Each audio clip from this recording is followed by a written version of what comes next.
हुए आज के सत्र की शुरुआत करते हैं। आज की जो स्थिति है उसी पर विशेष चर्चा चलेगी। इस स्थिति को हमें आनंद में बदलना है, इस स्थिति को हमें और गहराई से समझना है। कल हमने जाना कि हमारे जीवन का जो उद्देश्य है वह है नदी के पार जाना। एक कहानी के माध्यम से मैंने आपको जागरूक करने का प्रयास किया था। श्रीमद् भगवत गीता के वास्तविक अर्थ को समझने का जो हमने प्रयास किया था, उसी प्रयास को आज और पराकाष्ठा पर ले जाते हैं।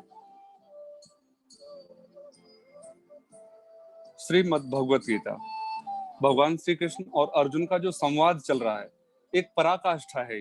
ये हमारे जीवन में उठने वाले पातोत्पात, उत्थान और पतन की पराकाष्ठा है। हम हमेशा किसी न किसी परिस्थिति से घिरे रहते हैं। अगर हम सुखी होते हैं तो सुख की परिस्थिति हमारे चारों ओर होती है। हम चर्चा करना चाहते हैं, हम लोगों को बताना चाहते हैं कि देखो मैंने ये प्राप्त कर लिया। और जब हम दुखी होते हैं तब भी हम चाहते हैं कि कोई आकर हमसे चर्चा करे, हमें बताए कि हमें और क्या क्या सावधानियां रखनी चाहिए, या बस मेरी सुनते रहें। तो आज के श्लोकों में ये जीवन का जो सार है वो और प्रगाढ़ हो जाता है और गूढ़ हो जाता है। एक कहानी के माध्यम से आज फिर शुरू करते हैं। सुखद भविष्य, कल जो हमने चर्चा की, एक व्यक्ति था, वो लोगों को पेड़ पर चढ़ना सिखाता था। बहुत सारे लोगों को बहुत बार पेड़ पर चढ़ना सिखाया था। आज एक राजकुमार पेड़ पर चढ़ना सीखने के लिए उसके पास आया। उसने छोटी छोटी बारीकियां उसे सिखाई और पेड़ पर चढ़ने के लिए कह दिया। जब राजकुमार 30 फुट 40 फुट पेड़ की सबसे ऊंची शाखा पर पहुंच गया और उसने नीचे उतरना प्रारंभ किया, पेड़ रहा होगा 50-60 फुट। जब राजकुमार उतरते हुए नीचे पहुंच गया तो 10 फुट ऊंचाई बची। तभी वो वृद्ध चिल्लाकर बोला, राजकुमार सावधान, बेटा सावधान, बिल्कुल अब आराम से उतरना। राजकुमार को बड़ा आश्चर्य हुआ कि जब मैं 50-60 फुट ऊंचाई पर था तब तो मैं आराम से उतर रहा था, तब आपने कुछ नहीं कहा। वहां ध्यान रखना जरूरी था, वहां आप मुझे चेतावनी देते। अब तो 10 फुट बचे हैं, 10 फुट ऊंचाई से कौन गिरता है, और गिरेगा भी तो क्या चोट लगेगी। तो वृद्ध का बड़ा सुंदर जवाब था कि जब हम ऊंचाई पर होते हैं, जब किसी पीक पर होते हैं, तब हम सचेत होते हैं। हमें मालूम होता है कि मुझे क्या पकड़ना है, क्या पकड़कर उतरना है, मुझे क्या क्या अपने जीवन में सावधानियां रखनी है। गलती हमेशा तभी होती है जब हम अचेत हो जाते हैं, और अचेत होते हैं जब हमारा सारा कार्य पूर्ण हो जाता है और बस थोड़ा सा काम बचा होता है, थोड़ी सावधानी बची होती है, तभी हम अचेत हो जाते हैं और वही गलतियां होती हैं। अधिकतर गलतियों को देखना अंत में, जब हमें सचेत होने की जरूरत होती है तभी हम गलतियां करते हैं। हमें समझना होता है कि हमारी स्थिति क्या है, हमारी परिस्थिति क्या है। आइए, आज आपके सामने श्लोक नहीं पहुंच पाएंगे किसी कारणवश, मैं श्लोक आपको उच्चारण करके सुनाते हैं, चर्चा करते हैं। अध्याय 1, अर्जुन विषाद योग। श्लोक, अयनेषु च सर्वेषु यथा भागम अवस्थितः भीष्मम एवाभिरक्षन्तु भवन्तः सर्व एव हि। अर्थात ये जो हमने कल चर्चा की, भीष्म पितामह की सुरक्षा में मेरी सारी सेना सुरक्षित है, और वहां भीम की सुरक्षा में भी पांडवों की सेना आराम से जीती जा सकती है। ये जो प्लानिंग चल रही है अर्जुन की, कल हमने यही चर्चा की थी कि इस प्लानिंग में कहीं ना कहीं आज जो हमारा सचेत और अचेत बिंदु है कि हम कहाँ सचेत होना चाहिए, हमें कहाँ अचेत होना चाहिए, वही बिंदु अग्रसर हो रहा है कि भीष्म पितामह क्यों हमारे लिए सुरक्षित हैं, क्यों एक ऐसा सेनापति, जो सेनापति बनाया गया भीष्म पितामह को, जो पूरी सेना की सुरक्षा कर सकते हैं। यही तो अचेत है। दुर्योधन यही तो अचेत हो गया कि वो युद्ध जैसी विशाल स्थिति को इग्नोर करके, अलग करके, भूल कर सिर्फ एक स्थिति पर नजर टिका दी उसने कि भीष्म पितामह हमारे साथ हैं। परंतु वो ये भूल गया कि ये जर्नी तो मेरी है, युद्ध तो मुझे भी लड़ना है। जिस प्रकार सारे योद्धा युद्ध में शामिल हुए हैं, उसी प्रकार हमारा जीवन भी एक युद्ध है। हम उसमें शामिल हैं, हमें वो युद्ध लड़ना है। हम एक परिवार में रहते हैं, ये अच्छी बात है, पर परिवार के साथ साथ ये जीवन भी आपका अपना अकेला युद्ध है। आपका ये युद्ध आपको अकेले भी लड़ना है। इस जीवन में हमें अकेले चलना है, परिवार के साथ होते हुए भी, क्योंकि ये शरीर का साथ है, आत्मा का किसी के साथ साथ नहीं है। आत्मा की एक अपनी अलग जर्नी है, आत्मा की एक अपनी अलग पहचान है, आत्मा की एक अलग स्थिति है। उसकी लाखों सालों की जर्नी, जैसा कि हम पहले चर्चा करते आए हैं, उस जर्नी को हमें और समझना है और आगे बढ़ना है। तो इसलिए युद्ध में अर्जुन यही पूछना चाह रहा है भगवान श्री कृष्ण से कि ये जो मैंने अभी तक जीवन जिया, क्या ये स्थिति सच में यही थी, या जो अब हो रही है स्थिति, या जिनके साथ में बैठकर खाना खाता था, इनके साथ बैठकर मैं भोजन पाता था, इनके साथ में हंसा हूं, खेला हूं, क्या यही स्थिति है? क्या यही सिक्योरिटी है? क्या जीवन यही है? क्या जीवन के इसी आनंद के लिए मैंने इतना सारा खर्च किया, या इतना जीवन मैंने बेहोशी में जिया? तो अगले श्लोक में भगवान श्री कृष्ण कितना सुंदर जवाब दे रहे हैं। जवाब हमें निकालना है, क्योंकि हमारा जीवन है। हमें देखना है कि हमारा आध्यात्म कहाँ है। क्या हमारा जीवन जो हम जी रहे हैं वो सच में जीवन है? तो अर्जुन के माध्यम से ये बहुत सुंदर प्रश्न पूछा गया, और भगवान श्री कृष्ण कितना सुंदर जवाब दे रहे हैं, वो भी एक कहानी के माध्यम से हम जानेंगे। श्लोक 23वां, अध्याय 1। योत्स्यमानान् अवेक्षेऽहं य एते अत्र समागताः धार्तराष्ट्रस्य दुर्बुद्धेर् युद्धे प्रिय चिकीर्षवः। दुर्बुद्धि दुर्योधन का युद्ध में प्रिय चाहने वाले जो राजा लोग यहाँ एकत्र हुए हैं, उन युद्ध करने वालों को मैं देखना चाहता हूँ। अर्थात वह स्थिति हमें देखनी है, वह स्थिति हमें समझनी है कि भैया मैं जब जन्म लिया था, भगवान से प्रार्थना की थी, प्रभु मुझे मनुष्य बना दीजिए। बोले जी मैं मनुष्य बना दूंगा, पर मनुष्य के लिए कुछ जिम्मेवारियां होती हैं। आपको अगर मनुष्य बनाया जाएगा, आपको विवेकशील बने रहना है, आपको हर परिस्थिति में धैर्य और ध्यान की स्थिति बनाए रखनी है। आपको समझना है कि आप जागृत हो या सो गए हो। हम सुबह उठे, सुबह से उठने तक शाम की जर्नी। कल भी मैंने आपको आपसे जुड़ने का प्रयास किया था, आपके जीवन से जुड़ने का प्रयास किया था श्रीमद् भगवत गीता के माध्यम से, कि हम सुबह उठते हैं उस समय क्या हम सचेत होते हैं? क्या हम जानते हैं कि जो हम सचेतता है, जो हमारी जरूरत है, क्या हम उनको जागरूक होकर पा रहे हैं, या अचेत अवस्था में पा रहे हैं? हमने जो खाना खाया, हमने जो भोजन पाया, हमने जो घर के कार्य किए, क्या हम उनमें सचेत थे? एक और छोटी सी कहानी के माध्यम से हम इस चीज को समझते हैं। एक श्रेयस नाम का व्यक्ति या एक छात्र अपने गुरु के पास जाता है और पूछता है कि आपने कल शाम को बताया था कि ध्यान हमारे जीवन के लिए बहुत आवश्यक है, और आज सुबह आपने बताया कि धैर्य हमारे जीवन के लिए बहुत आवश्यक है। तो क्या ध्यान करने वाले व्यक्ति को धैर्य की जरूरत है? क्या एक चीज से काम नहीं चल सकता, या तो ध्यान या धैर्य? गुरुजी ने कहा कि चलो समझाऊंगा मैं। साथ ही गुरुजी नाव से लोगों को पार करने का काम भी करते थे, मांझी थे। वो लोगों को नाव में बिठाते थे, एक किनारे से दूसरे किनारे ले जाते थे। तो उसने कहा कि अभी मेरे पास ये लोग, कुछ लोग आए हुए हैं, मैं इनको नाव से नदी पार करवा देता हूँ, तब तक आपको इंतजार करना पड़ेगा। जी ऐसा कीजिए, आप मेरे साथ नाव पार कर लीजिए, वो नदी पार कर लीजिए, शायद आपकी समस्या का भी समाधान हो जाए, आपको भी पता चल जाए कि धैर्य और ध्यान क्या स्थिति है। उसने कहा गुरुजी ये क्लियर यहीं कर दीजिए, कुछ क्षण की तो बात है। बोले उसके लिए आपको इंतजार करना पड़ेगा या मेरे साथ चलना पड़ेगा। शिष्य साथ चल दिया।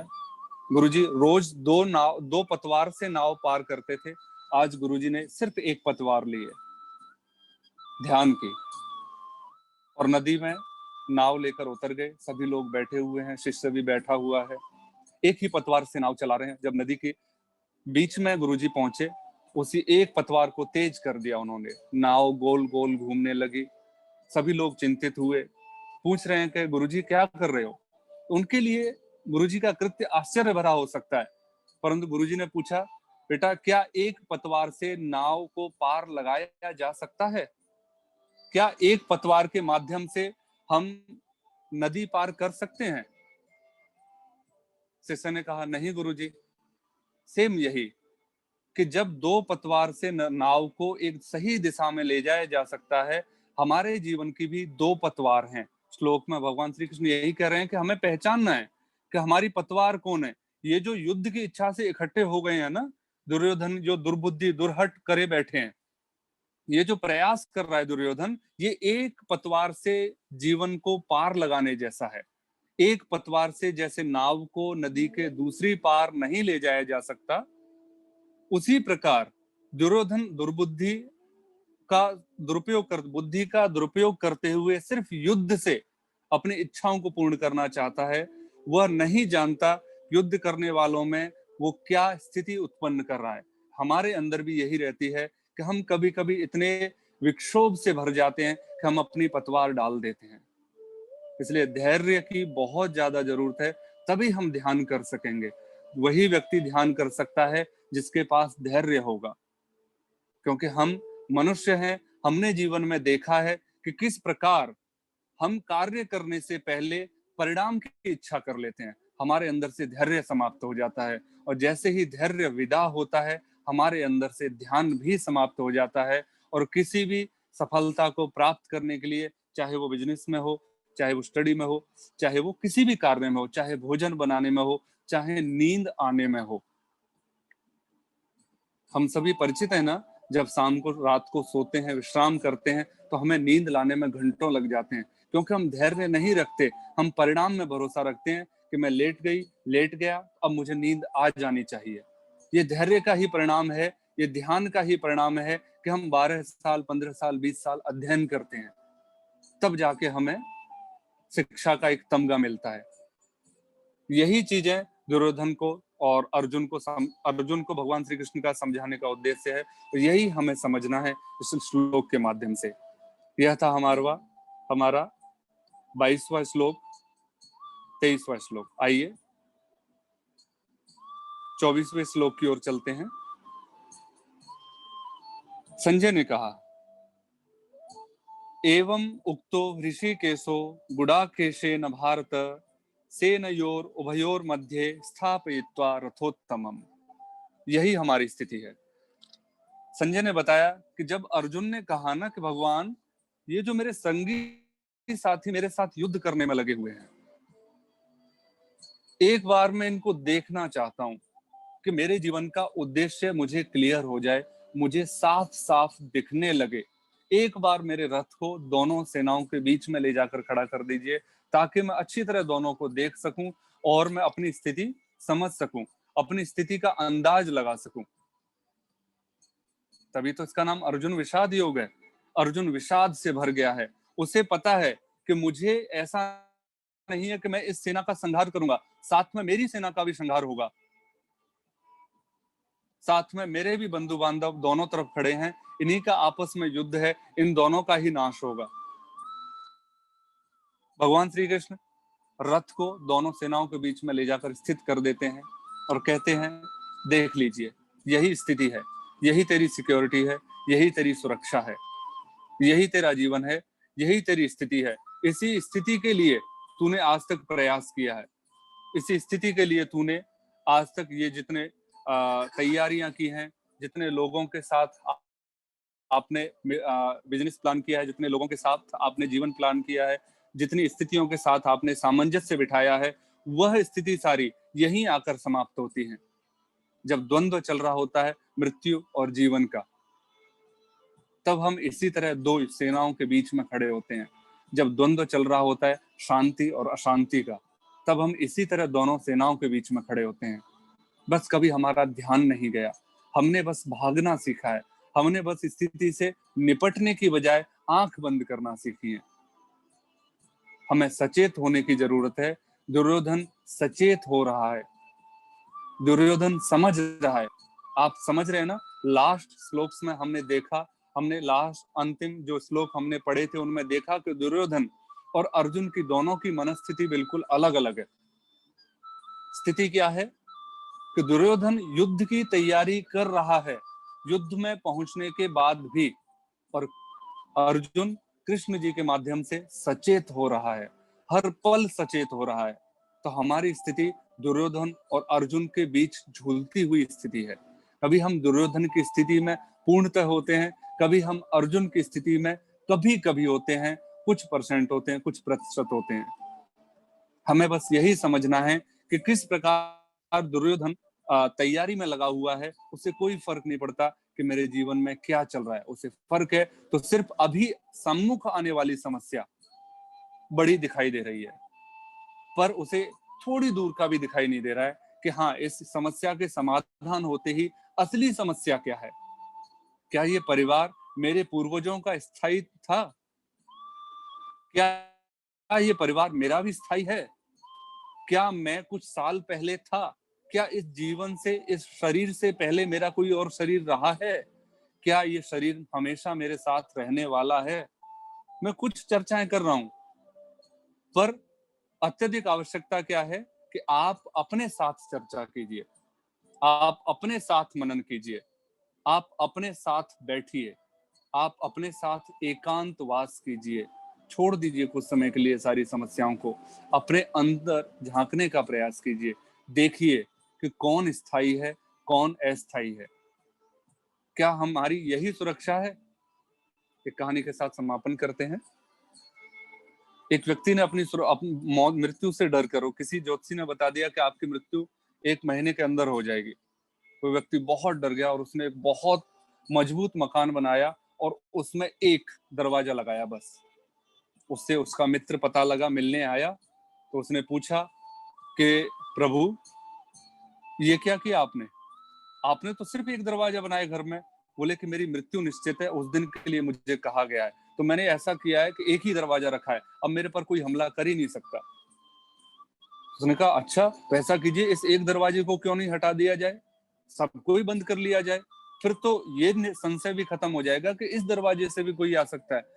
उस व्यक्ति ने कहा पागल हो क्या, अगर ये दरवाजा मैंने बंद किया तो मैं तो दम घुटने से मर जाऊंगा, हवा भी ताजी नहीं ले पाऊंगा, मैं कुछ भी नहीं कर पाऊंगा। तब उन्होंने कहा जब एक दरवाजा खुला रहने से आपको ये एहसास होता, बंद करने से, खुला रहने से ताजी हवा का एहसास होता है, बंद करने से और मृत्यु का डर बढ़ जाता है, तो सोचो इसमें 2 दरवाजे होंगे तो क्या होगा, 3 दरवाजे होंगे तो और क्या होगा। ये मृत्यु से बचना समाधान नहीं है। हम कितनी ही सुरक्षाएं इकट्ठी कर लें, कितनी ही व्यवस्थाएं कर लें, कितनी ही सुख सुविधाएं जुटा लें, कितने ही अपने आप को समृद्ध बना लें, सुरक्षा सिर्फ आपकी अपनी पहचान है। आप अपने आप को पहचानिए। जैसे अर्जुन कृष्ण से अपने आप को पहचानने के लिए प्रयास कर रहा है, ऐसे ही हम भी भगवान श्री कृष्ण से बोले गए वचनों के माध्यम से अपने आप को पहचानने का प्रयास करते हैं। देखते हैं आगे आने वाले श्लोकों में और हम कितना अपने आप को जान पाते हैं। उम्मीद है आप इस सत्र के बाद जरूर मनन चिंतन करेंगे। आइए समापन की ओर चलते हैं। परमपिता परमात्मा का धन्यवाद करते हैं। हे परमपिता परमात्मा, आप हमें ऐसे ही सन्मार्ग में प्रेरित रखना, ऐसे ही हमें चिंतन मनन के लिए प्रेरित करते रहना, ऐसे ही हमारे हृदय को शांति में परिवर्तित करते रहना, हमें अपने आप से परिचित कराने का सौभाग्य प्राप्त कराना। हम आपकी शरण में आते हैं, हम आपके सानिध्य को स्वीकार करते हैं। सभी को सादर नमस्ते। धन्यवाद जी, धन्यवाद।